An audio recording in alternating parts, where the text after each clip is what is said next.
with you all this evening, even though it wasn't our usual slot. Fascinating, beautiful idea that really, I think everyone connects with this idea in a very real way. It's part of our daily life, and hopefully, as always, the Torah will provide insight and illuminate those areas in life which need to be illuminated. So we are talking about the story of Jacob. Jacob goes to find a wife. He goes to find a wife in the house of Lavan, his uncle Lavan. And the verse states, Vayeitzey Yaakov, right? We'll just read chapter 29, read a little bit in English over here. Yaakov lifts his feet and he went to the land of the people of the east, right? The people of the east. And he looked, and behold, a well in the field, and behold, 3 flocks of sheep lying beside it, because from that well they would water the flocks, and a huge rock was upon the mouth of the well. And all the flocks would gather there, and they would roll the rock off the mouth of the well and water the sheep. And then they would return the rock onto the mouth of the well to its place. And Jacob said to them, My brothers, where are you from? And they said, We are from Haran. And he said to them, Do you know Lavan, the son of Nahor? And they said, Yes, we know him. And he said to them, Are things going well with him? And they said, Things are going well. And behold, his daughter Rachel is coming with the sheep.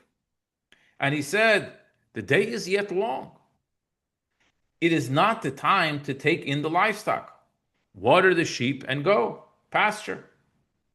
And they said, We cannot do that until the flocks are gathered together, and they will roll the rock off the mouth of the well, and we shall then water the sheep.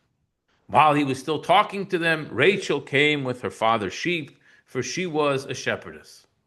And it came to pass when Jacob saw Rachel, the daughter of Lavan, his mother's brother, and the sheep of Lavan, his mother's brother, that Jacob drew near and rolled the rock off the mouth of the well, and he watered the sheep of Lavan, his mother's brother. And Jacob kissed Rachel, and he raised his voice, and he wept. Now this story seems pretty straightforward. Everyone has a first date. This was Yaakov's first date with his bride, Rachel. Wasn't his bride yet, but she would become his bride later on. His bride, Rachel, the love of his life, was love at first sight. He falls in love with her. And it's a beautiful story, very romantic, beautiful story. The shepherds are waiting. He asks him what's going on. They explain to him the rock is too big for us to move. We have to wait for everyone to gather. Then we take it off. Rachel comes and Yaakov knocks that rock off with ease. As Rashi says, as one who removes a cork from a bottle to let you know that he possessed great strength. That's the story with Yaakov that we just read.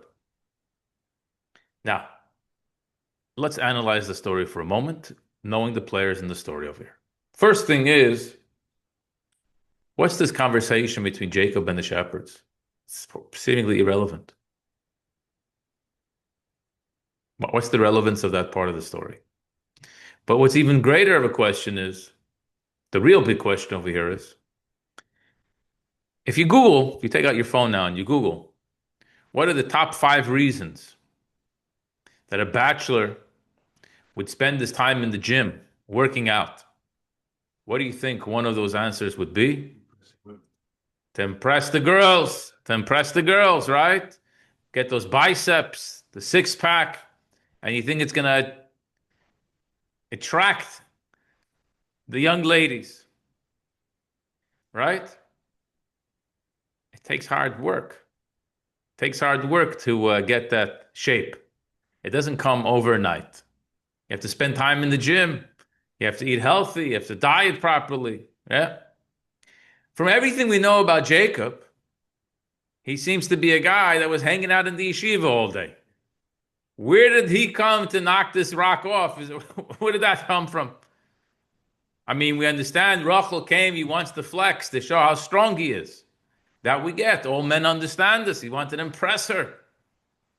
But where did the strength come from? You get a sudden burst of adrenaline. Yeah, one guy. Everybody else couldn't do it. He's going to be able to do it. I mean, it seems a little bit out of character. We don't think of Yaakov up until this point as the mighty man.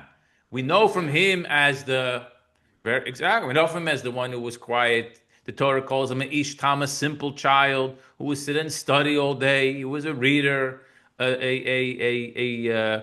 someone who was seeking greater purpose in life. Someone who, when his mother told him to get the blessings, he felt very uncomfortable. He's afraid of his brother. What's going to happen? This wasn't his thing.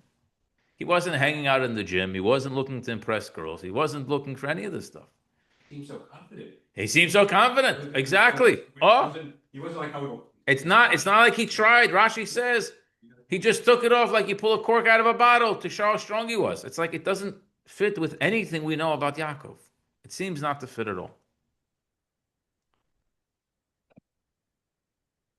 Then we have another idea, and that is, to understand this, we have to appreciate another story. And if we can appreciate this story, we'll be able to understand what happened with Yaakov. And the story goes like this. Yaakov is traveling. He leaves his parents' home, and he's traveling to Choram. But it's a journey. It's an overnight trip. So he took a red-eye flight, but on a red-eye flight, you got to sleep over the night. So he had to stop, and he sleeps over the night. Where does he sleep? Where does he sleep? No. So we don't have to make it up. We could just turn back a page to the beginning of the portion this week, page 180. And over there we read the story of Yaakov's departure from his parents' home. Vayeitzey Yaakov mi Be'er-Sheva. Jacob leaves the city of, very good, he leaves the city of Beersheba and he goes towards Haran. And he comes across a place which is Mount Moriah, which is, we would know later, that's where the place where the temple is built in Jerusalem. And he spends the night there because the sun had suddenly set. He took some of the stones, he places it around his head. The Torah goes at length to describe what happened. And then, the most famous dream of all dreams. What does Yaakov dream? He goes to sleep and he dreams the dream of Jacob's ladder. What's the dream? What's the vision of the dream? Angels going up and angels coming down, right? Angels going up and angels coming down. What happens? Jacob suddenly wakes up and what does he say? God was standing over him and he said, I am God, the God. God promises to be with him. And then God promises him that he's going to become a great, mighty family. He's going to spread out around the entire world. And I'm going to be with you all the way till the end of times, God tells him. Let's jump to page 185, verse number 15. Vayikatz Yaakov, Jacob wakes up from his sleep. And what does he say? Ochein yesh Hashem b'mokim hazeh. God, is there really God in this place? V'anochi lo yodoti, and I didn't know. I didn't realize that God was here. Vayira vayoymar, and he felt frightened, and he said, "Manoira hamokim hazeh. How awesome is this place? Ein zeh ki'im beis elikim b'zeh shara shemayim. This is none other than the house of God, and this is the gate of heaven." Right? So what's Yaakov's reaction when he wakes up following this dream of the angels going up and the angels coming down? What's Yaakov's reaction? He says, wow, God really here and I didn't know? This is an awesome place. This is the gateway to heaven. So we have a few questions on this story. And the question goes like this. Why does the Torah use the word ve'anochi? In verse number 15, in the English, he doesn't really translate it. If you speak Hebrew, you know, if you're familiar with the Hebrew language, you'll know that the word anochi means I. The word anochi means I, similar to the word ani, I. I like I am, or I the I? No, I like the letter I am. The letter I. God says, I am the Lord, your God who takes you out of Egypt. The word is anochi, right? When you say in Hebrew, lo yadati, That means I do not, and I do not know. Anochi lo yodati seems to be a little bit redundant because the pronoun of I is already included in the words, the Hebrew words lo yadaiti, I do not know. So why does the Torah use the words ve'anochi? And secondly is, we're familiar with the word in Hebrew called kadosh. Kadosh means holy. Seemingly Jacob wakes up and he realizes how holy this place is. Why does he describe it as an awesome place? Seemingly he should say, how holy is it? I can't believe how holy of a place I just slept in, right? That would seemingly be a better word, a better description. You slept on God's holy place, so you wake up and you say, wow, this is such an awesome place. Or you say, wow, this is such a holy place. Jacob uses the word nora, awesome, to describe it. Why does he use that word nora to describe it as opposed to the word holy, kadosh, to describe it? So we have over here a few questions. Number one is, where did Jacob get the strength from to push the rock off? That seemingly is out of character. We don't know this about him, that he was hanging out in the gym. That's not what we know about him, that he was building muscles. So he went through some type of drastic characteristics, drastic transformation. Who, what, when, where did this happen? And what's the reasoning behind what Jacob did by the well, pushing the rock off? What's the reason why he makes as if he's interested in his brother, his uncle Lavan, for Rachel? But first he goes to the shepherds and he says, how's my uncle doing? Before they get a chance to answer him, they say he's doing well. Here's his daughter. So if he's interested in his uncle, he should ask his cousin, by the way, how's your family? The first thing he does when he sees her is he shows up. That's right. If you are really interested in the family, so why don't you first ask what's going on with the family? And secondly, we asked, why does he use the word anochi? Similarly, it's a redundant word because he says lo yodati, I don't know. So it's like I don't, I know. I don't, and I didn't, I know. That would be the literal translation. And finally is, why does he call the place an awesome place and not use what we would think would be a better description, or at least an easier description, quicker description of it being a holy place? So to understand this, we're going to explain as follows. That the story of Jacob's dream that we read in the beginning of the portion is the explanation and the answer to the next story of Jacob at the well and the rock, and Jacob's strength at the rock. The dream, the famous dream with the angels going up and down, is the answer to what happens to Yaakov later on when he meets Rachel at the well. But in order to appreciate this, we're going to travel a little bit further in history, further away from Jacob, closer to us, and we're going to read the beginning of the word of the prophet Ezekiel. The prophet Ezekiel, the prophet Yecheskel, chapter 1, verse 1. Beginning of the first chapter of Ezekiel, he describes over there the first vision that he receives, his first prophecy. And this is forever known as the vision of Yecheskel, Ezekiel's vision. Much of Jewish mysticism is built around and founded and grounded in this vision that he has. Let's read it. I'll read it to you. You don't have a book of Ezekiel in front of you, so I'll read it to you. I'll read it in the English. He says like this. Now it came to pass, Vayhi b'shloishim shana, in the 30th year, in the 4th month, on the 5th day of the month. And I was in the midst of the exile by the river of Kivor. The heavens opened up and I saw a vision of God.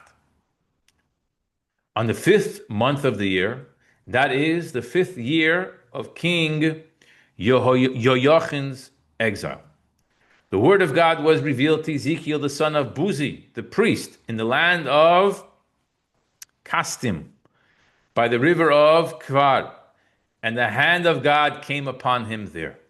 And I saw, and behold, a tempest was coming from the north, a huge cloud and a flaming fire with a brightness around it. And from its midst, it was like the color of the chashmal from the midst of the fire. And from its midst was the likeness of 4 living beings. And this is their appearance. They had the likeness of a man.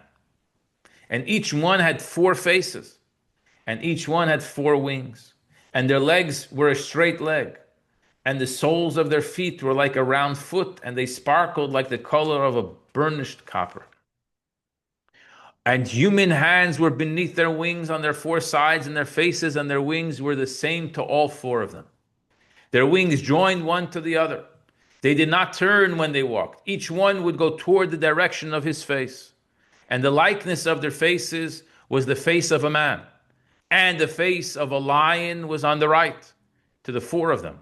And the face of an ox to their left, to the 4 of them. And the face of an eagle was to the 4 of them. So each one of these, whatever you want to call them, people like images, had 4 faces. The face of a man, the face of a lion, the face of an ox, and the face of an eagle. This is a vision of Ezekiel. So obviously this vision is describing a godly experience. This is Ezekiel's prophecies, opening to prophecy over here. He's sharing with us a vision that he saw of prophecy. What does this mean exactly? What does it mean that he saw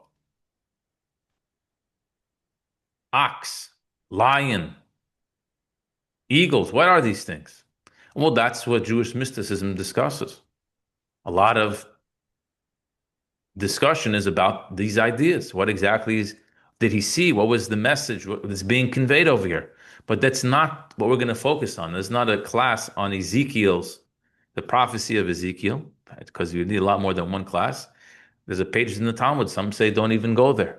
Don't go there. You may not understand it, even if you try. But what we're going to focus on over here is the description that he gave was that there was a face of man, and then there were 3 animals: the lion, the ox, and the eagle. Right? So the Talmud says a fascinating little piece in the Talmud. The Talmud says, what was the face of the man? The face of man? Whose face was it? Says the Talmud in Tractate Chulin, page 991b. Tana, it was taught. Jacob in his dream, he sees the angels going up and the angels going down. Why were the angels going up, says the Talmud? They were traveling upwards to look at the image above. And then they descended to look at the image below. They wanted to hurt him, says the Talmud. When behold, God was standing by his side. They went up to look at an image. They went down to look at the image. They wanted to hurt Jacob, but God protected him. Says Rashi. They went up, they ascended to look at the image. You know what image?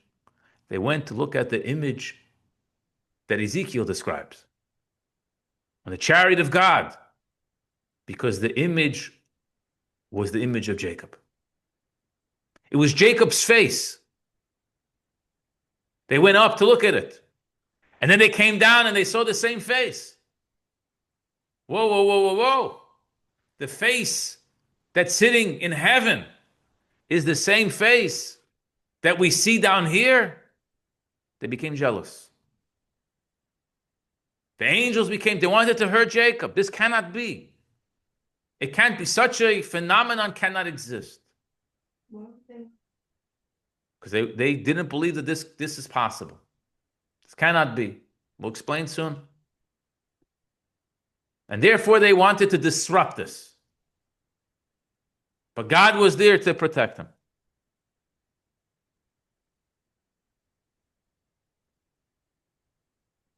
What's the meaning behind this?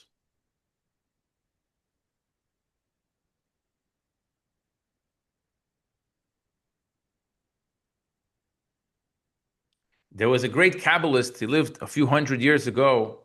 His name was Reb Shimshon of Ostropol. He was killed in the Chmelnytsky massacres in the year 1648. But he was a great teacher and Kabbalist. And he says a beautiful idea. You have to understand and appreciate Hebrew a little bit for this. I'll explain it to you.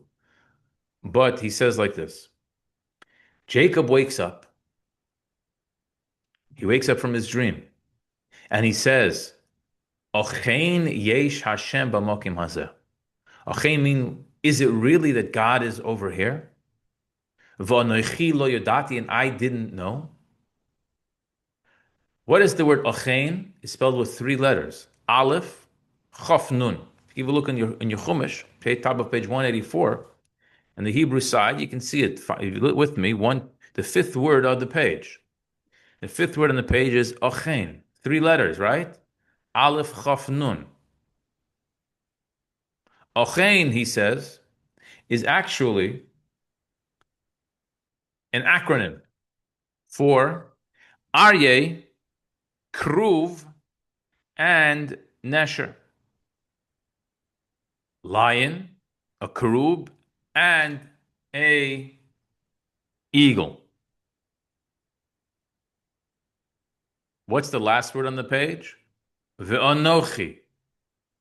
Anochi is spelled with the same letters with an additional yud. The additional yud is for Yaakov. Which means, he explains, Jacob woke up and Jacob understood something that completely transformed who he was. Just as astonished as the angels were, Jacob wakes up with the exact same astonishment. What is so remarkable? What's remarkable is that the face in heaven is Jacob. His face, it's a mirror image of his face. Until now, Jacob says, I knew that there was a face of a lion. I knew that there was a face of an eagle. I knew that there was a face of a keruv. That I always knew. This represents the heavenly throne. But I know I did that my face was there too. This is new for me. That my face is there is new. What's the role of an angel? We discussed many times. Angels are spiritual robots. They have no will of their own. Angels are perfect creations. There is no imperfection in an angel. Imperfection only exists in human beings. An angel is a spiritual creation from Hashem that carries out the divine will with perfection. It's part of the spiritual cosmos. It's part of the spiritual worlds and the heavens that God created. But there is total nullification. For there is no self, there is no ego, there's no interest of the self, there's no desires that they have of their own. Just as the chariot is subservient to the driver, so too the angel is subservient to God, with no self-interest whatsoever. We say in our davening, we call the angels by different names. Vayeifanim, the Ofanim, the Chayos HaKodesh, the Holy Chayos. They call out, they say, Kodosh, Kodosh, Kodosh, Holy, Holy, Holy. Baruch Kavoid Hashem Imkom Misrafim. All different types of angels, all different levels of angels that connect and express a different level of Hashem's unity and Hashem's energy in this world. But now Yaakov is introduced to another idea, and that is that he too has reached that level of self-nullification. Yaakov himself became a chariot for God, like an angel in a human form. And this is astonishing. This is remarkable. This is out of this world, because it's not supposed to really be this way. In the setup of God's system, humans are humans and angels are angels. So when an angel sees a human being that looks like a human, speaks like a human, walks like a human, interacts with this world like a human being, but at the same time has their face up in heaven as an angel, they say this is a problem. This is unfair. It's not supposed to be this way. They want to harm him. They want to disrupt this order because this is going against the way things are supposed to be. People are down here and angels are up there.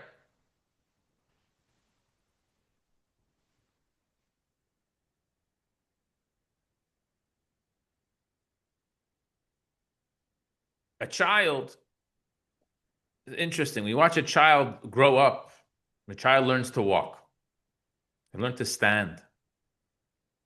You see, with every child, they stand. And what happens? They fall.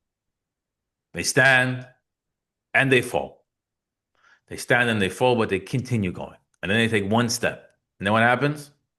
They fall. And they learn and they get stronger and stronger until they take 2 steps and 3 steps and they fall. Until finally the child learns how to walk. Right? Now, can you imagine if an adult had to learn how to walk? You stand up and you fall. You get hurt. Ow! You try again. How many times do you think you're going to try after you got hurt and fall down? You probably stop after a few times. If every time you started walking, you took 2 steps, you fell and you gave you nice zets, how many times do you think you're going to walk? You're going to stop walking very fast. That's it. You can say, I can't do it. It's not for me. Walking is not for me. And I've proved every time I walk, I fall. Right? But the child does it. Why? Why does a child do it and an adult doesn't do it? It's a message. There's a deep message over here for life. Because the child knows this is not my limitation. I'm not limited by this. Child knows I can strive for more. It hasn't been corrupted yet. The innocence of the child lets the child know that they can go more. They can do more. When you go to the circus and you see the elephants and you see the animals, that they're loose, but they don't run away, they don't do anything. Why? Because when they're little, they tied a little chain to the elephant's leg. And if it walked more than 3 feet, it gave him an electric zap. After 1 year, 2 years like this, the elephant knows more than 3 steps we don't take anymore. It's trained. So now you can take off the chain and the elephant will never walk more than 3 steps. Because forever it has that scar. Right? That's the way sometimes people behave also. But the child doesn't go for that garbage. The child goes and tries more. And the child tries again. When wisdom and knowledge, it's the same thing. The Mishnah says, an interesting Mishnah in Pirkei Avos, that one should be, that if the information that you learn, the Torah study that you learn when you're young, is like ink written on fresh paper. But the Torah study that you learn when you're older is like ink written on erased paper. Now, is that a very encouraging statement for someone that's over 18 just to learn anymore? The Mishnah is, if you wanted to encourage someone to learn, this would be the last thing you would teach them, right? So why does the Mishnah teach it to us? So one of the explanations is as follows. When a child goes to school in the 1st grade, the child knows, I don't know mathematics. If I want to know mathematics, what do I have to do? I have to listen to what my teacher is telling, what my teacher is teaching, the information that's being given over. So while the child is sitting in the classroom in the first grade, the child opens up to accept all the information because when they walked in, they know that I don't know anything. I'm an empty container that's waiting to be filled with information and knowledge. And that's how life goes, continues as you go through school. But at a certain point, every single one of us begins to start to change. And we convert from being people that don't know and need to know to being people that know, to the point where we think we know everything. And then try to put new information into such a type of a person. You can't. Because everything is filtered through what we call confirmation bias. Everything is filtered through a lens of, I already understand it. It's being filtered through the way I perceive life. We're no longer open to hearing raw information because we don't know. That's what the Mishnah is teaching us. You can be 75 years old. If you approach Torah like you're young, like when you walk into class in the first grade, you open yourself up that I don't know. And you're enthusiastic to learn, to be filled, then that's like ink on fresh paper. But if you walk in like I'm already mature, I already know everything. So then it's like ink on erased paper. Not going to last very long. It's not going to be very sharp. It's not going to be very clear. Yaakov Avinu, Jacob knew who he was. He knew his strengths. He knew exactly who he was. He had life defined for himself as any man who's 60 years old knows. That's it. He's an older person already. He knows what he's looking for. He knew everything. If you were to ask Yaakov, what are your strengths? Yaakov will tell you what his strengths were. However, Yaakov was completely wrong. He was totally off base. And that's what he learned in his dream. In his dream, he learned that what he thought was the perfect Jacob actually is a far cry from the perfect Jacob. How he would have described himself is very different than the way God would have described Yaakov. And that's what he learned in this dream. He learned that my face is up there in heaven. I would have never imagined my face. Why? Because I think I know who I am. I think I maxed out. So it happens all the time in life. You try things a couple of times, it doesn't work, and then you move on. You move on to something else. You know why the Torah tells us the story of Yaakov and the shepherds? Because Yaakov asks the shepherds, what are you guys doing here? What do they respond to him and say? We're waiting for the rest of the guys to come. Why? Because we can't move the rock, right? How about try to move the rock? How come you didn't try? Why didn't the shepherds try to move the rock? Excellent, because yesterday they tried, and the day before they tried. So they said, yesterday's failures will define today. Why should they even try today if yesterday we failed? That's exactly what Yaakov was trying to get rid of. This message, this idea, that because a few times you tried, and now you've decided for yourself that this is who I am. That's it. No room for growth. No room for trying again. Yaakov would have done, the truth is, Yaakov would have done the same thing before the dream. Because Yaakov also, he was in a different field. Yaakov was in the spiritual worlds. Yaakov was in holiness. But his limit in holiness, he defined at a certain point, this is who I am holy-wise, in my relationship with Hashem. But then Yaakov learned, God believes in you so much more than that. You can't suffice with what yesterday's idea of who you were. You have so much more to offer the world. That's the transformation that happens to Yaakov. A week ago, he would have never tried to take that rock off. He would say, who am I, Yaakov? What does Yaakov have to do with pushing stones off wells? How do I come to push a stone? I'm a yeshiva bacher. I spent 14 years in the yeshiva just now. What do you think? I wasn't working out. They didn't give me the best food. I wasn't on a healthy diet. But all of a sudden, Yaakov realizes God believes in you. You're here for a reason. Everywhere you go is to bring illumination to the world. There's a reason why you're going to Haran. You should know. Before he even says anything to Rachel, what does he do? He knocks the stone off. Why? Because this was a message to Rachel. I'm about to engage with you.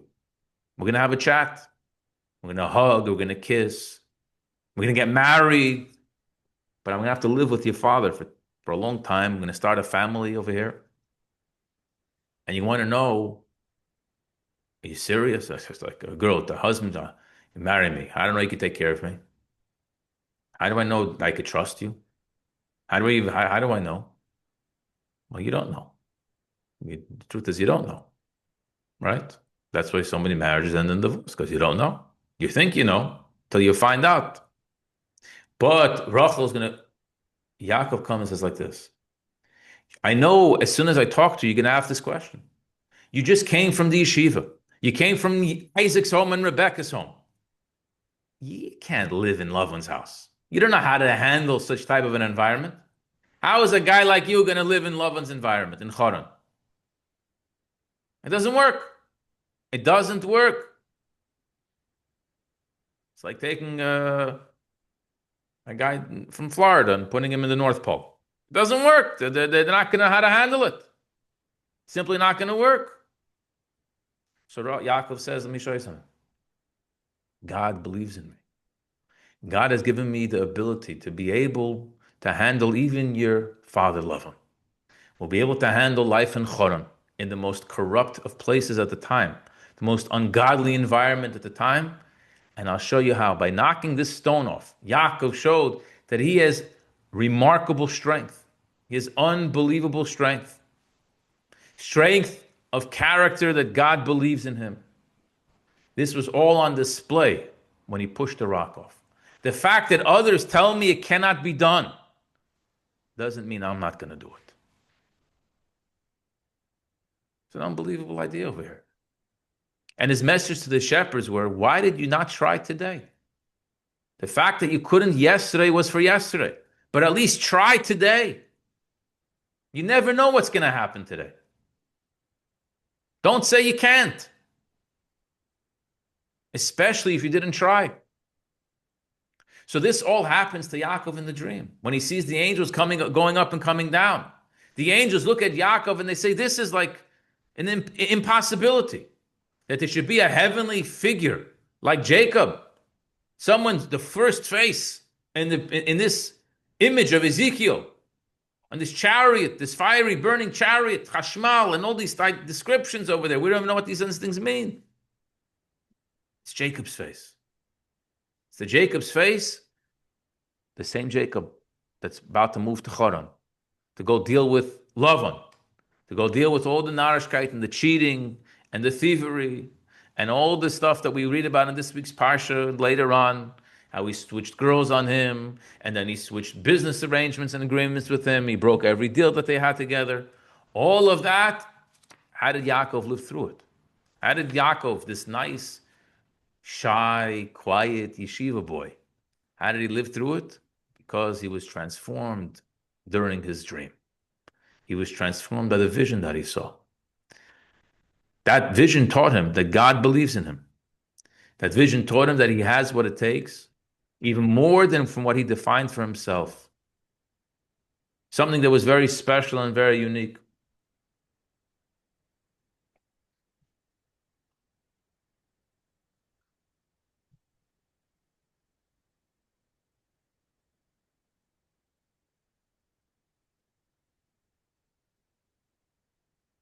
There's a fascinating teaching in the tractate Sukkah. The Gemara says like this, page 52a, Dorash Rabbi Avida v'iteim Rabbi Yeshua ben Levi. Rabbi Avira said the following. Some say it actually was Rabbi Yeshua ben Levi who said the following. Shiva Shemois Yesh Lo Yetzer Hara. The evil inclination has 7 names. Yecheskel Koro Evan, Ezekiel called it a stone. Sheneamar, for the verse says, V'asarti es lev Evan mibsarchem. I will remove your heart of stone from your flesh, v'nasati lechem lev basin, and I'll give you a heart of flesh.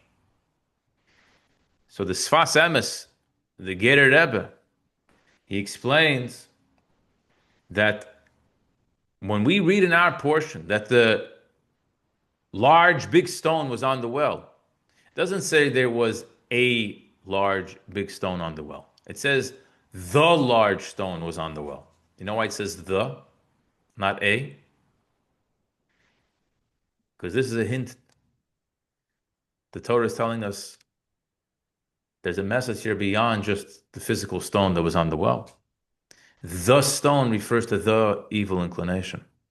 The one that's called with the name Evan, the one that's called with the name stone, the Yetzer Hara, that sits on top of the well. That is the picture that the Torah is giving us over here. And that's the message for each and every one of us. We have to be like Jacob. We have to take the stone and push it off the well. The water, the source of life, all the good blessings, the treasures are there. But there's a big evil inclination that sits on the top of it. And we react to this evil inclination in one of 2 ways. Either we behave like the shepherds. We say, it's a very heavy stone, and I need help to get rid of it. I can't do it alone. I can't even do it with a little bit. I need a lot of help to be able to remove this. And I'll even bring you a proof. You know what the proof is? Because yesterday I tried and I couldn't do it. The day before I tried and I couldn't do it. And therefore there's no point of me trying again. I need to have some type of help from the outside to be able to do it. Everyone get together to be able to take the rock off.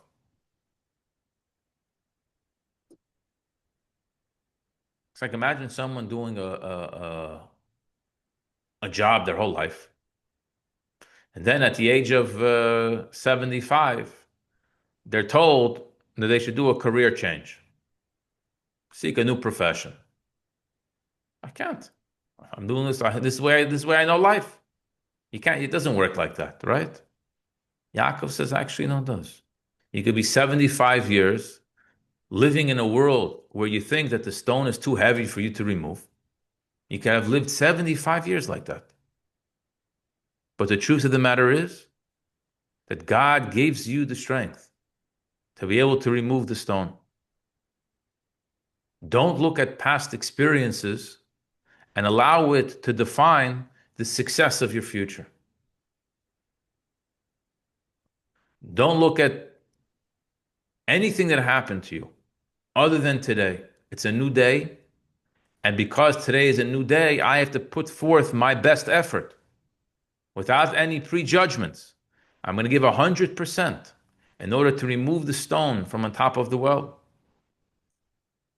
The Rebbe once said that the problem with our generation, the biggest Yetzer Hara, the biggest lie and darkness of our generation is that people don't believe in themselves.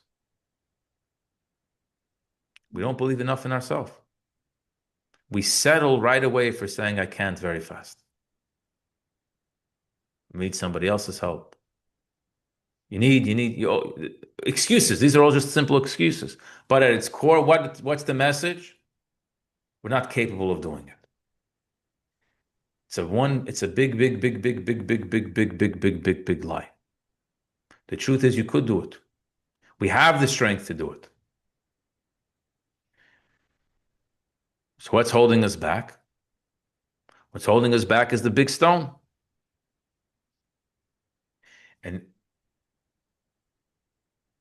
if the Torah is telling us about the dream of Yaakov with the angels going up and coming down, if the Torah is telling us about the story of the big rock on top of the well that Yaakov took off. It's not just to show Yaakov's strength. It's not just to tell us a nice story that we could talk about and tell kids there was angels going up and coming down, and it was a ladder and it slept and but it's a lesson for everybody's life. The angels going up and angels going down is a message for me. As a child of Jacob, as a descendant of Jacob, the angel is saying, I see your face in heaven. Your face, God believes in you. How could it be that this image that I see in heaven is also down here walking the face of the earth? They cannot comprehend. Angels cannot comprehend this idea. This is beyond their pay grade. It's beyond their capacities. They're limited. But this is the reality that Hashem gave each and every one of us and gives each and every one of us. So let's not be little baby elephants. Let's be like little children who are wise beyond our age to recognize that if we keep trying and we keep trying, we're going to walk, we're going to stand, we're going to walk, we're going to run, we're going to be able to lift, we're going to be able to accomplish. And don't let a setback of yesterday or the day before or something that happened in my childhood or something that someone told me that wasn't nice, was offensive, someone hurt me, someone bothered me, someone disturbed me, someone offended me. All things that may be true and have to be dealt with. But that shouldn't define and shouldn't give you any reason to believe that you can't move forward, that you can't take the rock off of the mouth of the well and drink from its waters. Lariches yamim v'shanim tevis, for good, long and happy years. Amen. Anyone have any questions on today's Torah lesson? Is that what it means the other ones weren't? I was waiting. Be careful. Yeah, everything is, you have to be very careful. I knew that was coming. I knew that. Set you up. That's right, always. Favorites. That was good. One of the favorites. Okay. It's a vision, not a dream, of his lab. What's The vision meant that it was real, he was just able to see it. The angels. Yeah, Jacob seeing